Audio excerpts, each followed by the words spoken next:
Bonjour, bonsoir, j'espère que vous allez très bien. Alors dans cette vidéo, nous ferons une autre manipulation de redressement, toujours non commandée, mais cette fois-ci avec le transformateur point milieu. On va l'utiliser au complet, donc avec deux diodes, notre résistance de 470 ohms, notre condensateur, les jumpers, le multimètre également et notre multimètre numérique. Alors passons au câblage.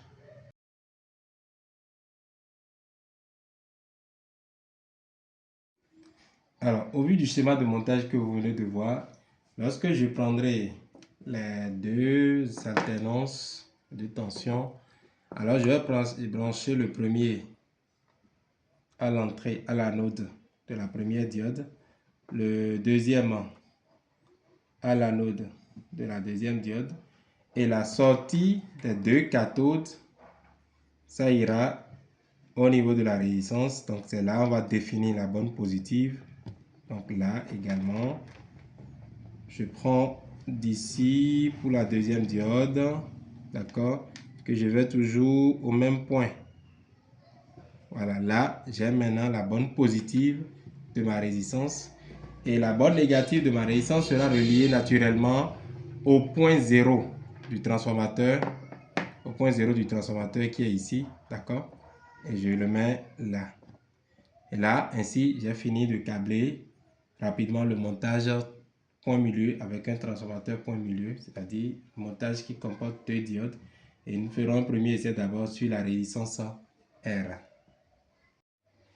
Alors, au vu du schéma et au vu du câblage, on va faire un premier essai. Le premier essai consistera à mesurer les tensions efficaces et puis la tension moyenne. Donc, je pars d'abord de l'arrivée et du point mort d'un côté. J'ai 13 volts et de l'autre côté également, je dois avoir également presque la même tension, voilà 13,60 et quelques volts, 64 je dirais. Alors si je prends les deux, c'est que j'aurai une tension de 27 et quelques parce que ça va faire 13 fois 13,60 et quelques fois 2. Donc là nous avons 27 volts 15, voilà. Alors ça c'est la tension efficace venant du transformateur. Lorsque je vais basculer en mode DC pour mesurer la tension moyenne au bord de la résistance, c'est que là, j'obtiens, voici, une tension de 11,40. C'est vrai, on peut aussi vérifier cette tension en faisant 2 U masse fois pi. Ici, U masse fait 13,61-62 fois racine carrée de 2. Donc, ça fait la tension maximale fois 2 encore, divisé par pi. Et vous verrez une valeur proche de cette valeur-là. N'oublions pas que ici, la résistance est déjà dans le circuit. Donc, c'est déjà en charge. Si c'est que je me mets à retirer la résistance, voilà, alors je verrai tout simplement une tension à vide de 12,02. Voilà.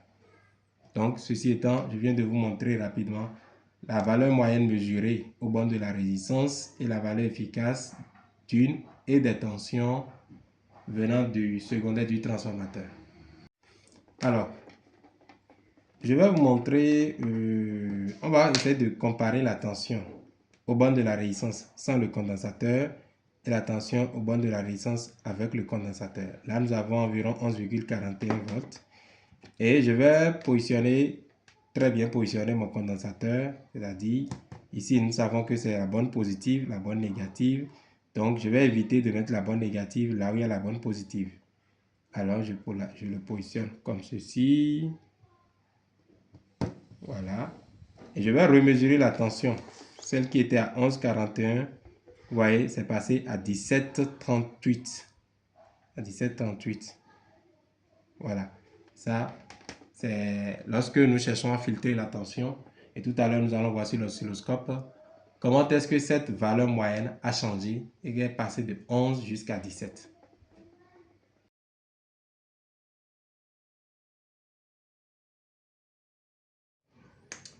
Alors, nous voici sur l'oscilloscope. Donc, je dispose également de deux sondes ici.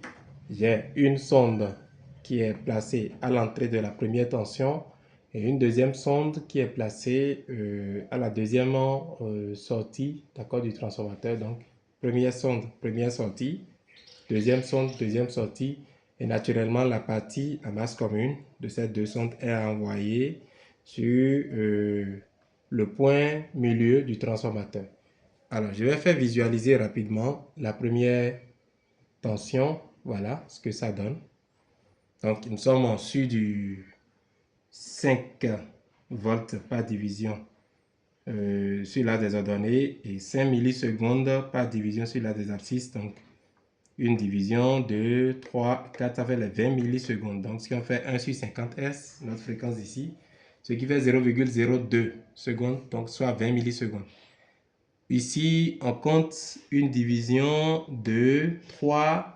On n'atteint pas totalement la quatrième division. Ça fait environ 18,75 ou 80 volts comme tension maximale. Parfois 19 volts également. Alors, je vais faire afficher la deuxième sortie du transformateur. Vous verrez que ce signal serait en opposition de phase par rapport au premier. Voilà. C'est-à-dire quoi? Au moment où le premier signal atteint sa valeur maximale ici, le deuxième atteint sa valeur minimale de l'autre côté. De même, lorsque ceci atteint sa valeur minimale ici, ceci atteint sa valeur maximale également. Ce qui fait que sur une période, on peut lire, si on veut regarder uniquement le ρ, on verra alors une première alternance positive et une deuxième alternance positive, mais de telle sorte que une partie est pour le premier signal et l'autre partie est pour le second signal. Et c'est ce rôle que les diodes vont jouer. Dans la première alternance, seule la première diode va conduire, la deuxième serait bloquée. Et lorsque nous serons de l'autre sur la deuxième demi-période, cette tension jaune qui est en jaune serait négative, ce qui fait que la première diode va se bloquer. Et cette tension qui est en couleur violette, c'est-à-dire la deuxième tension, serait positive. Donc la deuxième diode qui était bloquée, qui était au repos, va conduire. Donc on aura sur chaque demi-période une alternance positive. Alors amusons-nous à aller, je vais déplacer par exemple le signal en jaune. Voilà. Et je vais placer ça au niveau de la résistance.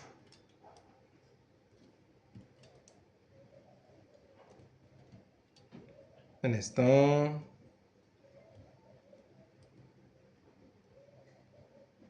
Voilà, j'y parviens.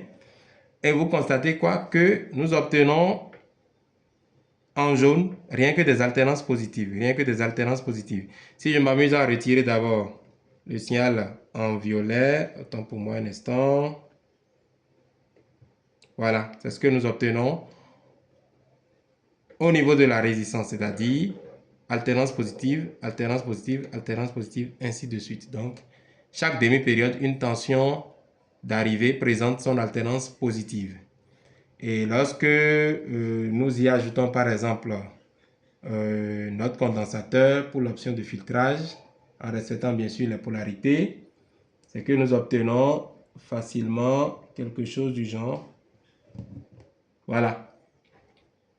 On obtient une tension, je dirais, presque continue. Pourquoi? Parce que la valeur du condensateur ici, elle est grande, très grande. Donc, le condensateur n'a pas du tout le temps de se décharger avant de se recharger également. Si je m'amuse à ramener le deuxième signal dedans, voilà, vous constatez clairement que notre tension en jaune, qui est la tension à la sortie de la résistance ici, elle est presque parfaitement continue. Contrairement à la tension en violet, qui est l'une des tensions alternatives venant du transformateur. Alors, je vais retirer le condensateur. Voilà. Et nous irons mesurer maintenant la tension aux bornes d'une diode. D'accord? La tension aux bornes d'une diode lorsqu'elle est bloquée. Pour ce faire, je vais retirer d'abord la tension aux bornes de la résistance, que voici. Et je vais déplacer maintenant aux bornes de cette diode-là, par exemple. D'accord? Aux bornes de cette diode, je vais déplacer le point là, le point mort, le point 0, à ce niveau, pour qu'on puisse visualiser, d'accord? En violet, bien sûr, hein, si vous voulez, on peut aussi le faire en jaune. On a le choix. Je pense qu'en jaune serait beaucoup plus clair à visualiser. Et on va essayer maintenant. Voilà, je le ramène. Je vais d'abord déconnecter ce qui est en violet et je ramène ça au bord de la diode ici. Vous verrez que la tension est renversée. Et ici, on va s'amuser à pousser, d'accord? On va pousser le signal là vers le haut afin de compter le nombre de divisions qu'on aura pour avoir une idée de la valeur maximale de la tension au bord de la diode lorsqu'elle est bloquée. D'accord? Alors, je vais essayer de pousser ça, c'est le canal 1, je vais pousser ça vers le haut. Je pousse, je pousse, je pousse, je pousse. Voilà, j'y parviens. Et nous allons essayer, je vais ajuster un peu vers le haut, voilà. Et on va essayer de compter maintenant le nombre de divisions ça va faire. 1, 2, 3, 4, 5, 6, 7, je dirais du 7,6. Ça fait 2 fois la valeur maximale qu'on avait pour un signal.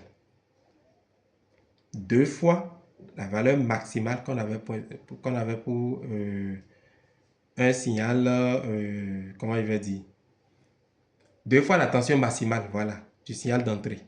Ce qui fait que lors d'un redressement avec un transformateur point milieu et qu'on utilise les 2 diodes, il faut faire beaucoup attention, en ce sens que vos diodes doivent être en mesure de supporter 2 fois la tension maximale de la source d'alimentation lorsqu'elle sera bloquée.